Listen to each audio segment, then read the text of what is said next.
અમરેલી જિલ્લાના સાવરકુંડલાના જનતાબાગ નજીક ગટર લાઇનની કામગીરી દરમિયાન ગુજરાત ગેસની મેઇન લાઇન તૂટી જતા ભારે અફરાતફરીનો માહોલ સર્જાયો. ઘટનામાં સદનસીબે કોઈ જાનહાનિ નથી થઈ, પરંતુ મોટી દુર્ઘટના ટળી હોવાનું સ્થાનિકોમાં ચર્ચાઈ રહ્યું છે. જીઓડીસી દ્વારા ગટર લાઇનનું ખોદકામ ચાલી રહ્યું હતું. તે દરમિયાન જેસીબીની ટક્કર લાગતા ગુજરાત ગેસની મેઇન પાઇપલાઇનને ગંભીર નુકસાન પહોંચ્યું હતું. ગેસ લીકેજ થતા મોટા અવાજ સાથે લોકોમાં ભયનો માહોલ ફેલાઈ ગયો હતો. કામગીરી દરમિયાન સુરક્ષાના જરૂરી માપદંડોનું પૂરતું પાલન કરવામાં આવ્યું ન હતું, જેના કારણે આવી ગંભીર ઘટના સર્જાઈ હોવાનો લોકોનો આક્ષેપ છે. ઘટનાને પગલે આસપાસના વિસ્તારમાં લોકોમાં ગભરાટ ફેલાયો હતો. સ્થાનિકોએ પ્રશ્ન ઉઠાવ્યો હતો કે જો ગેસ લીકેજને કારણે લાગી હોત આગ તો મોટી જાનહાનિ થઈ શકતી હતી.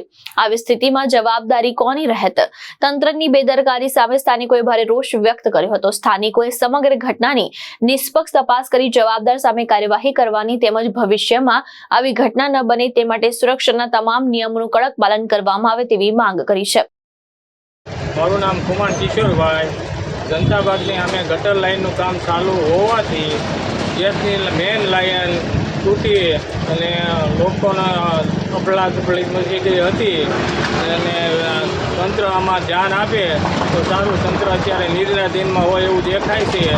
વહેલી તકે તંત્ર જાગે અને અનિસે બનાવ ન બને. આગ લાગી હોત તો જવાબદાર કોણ હોત? હવે બે કામ ચાલે છે, એમાં વહીવટીતંત્ર ધ્યાન આપીને કરે એવી અમારી વિનંતી છે. સરફરાઝ ખોખર, દૃષ્ટિકોણ ન્યૂઝ, અમરેલી.